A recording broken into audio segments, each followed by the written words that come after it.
Binatikos ni VP Sara ang mga civil society groups, religious leaders at mga mambabatas dahil nakakabingi ang kanilang katahimikan sa nangyayaring katiwalian at korupsyon sa bansa.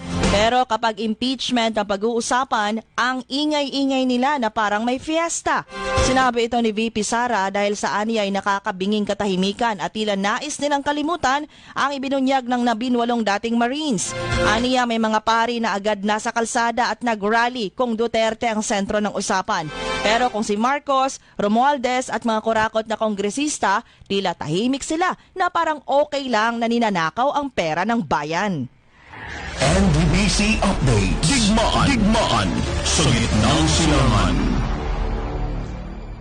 Narito ang update sa gyera sa Middle East.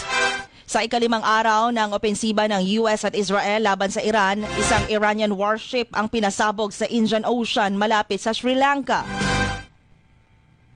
Pinasabugan din ng Iranian drone ang United Kingdom Royal Armed Forces compound sa bansang Cyprus, kaya't damay na sila sa digmaan.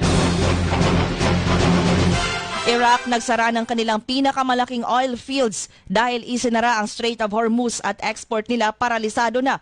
4 million barrels a day production, itinigil. NBBC Update. Digmaan sa gitnang silangan. 4,000 higit pa na biyahe ng mga eroplano ng Emirates, Etihad, Qatar Airways, British Airways, Lufthansa, Air India at Virgin Atlantic, lahat suspendido pa rin dahil sa giyera. Pinakamalaking paliparan sa mundo, ang Dubai International Airport, nananatiling sarado, mga stranded na pasahero sa portado ng gobyerno. US Senate nabigong ipatigil ang utos ni President Trump na digmaan sa Middle East.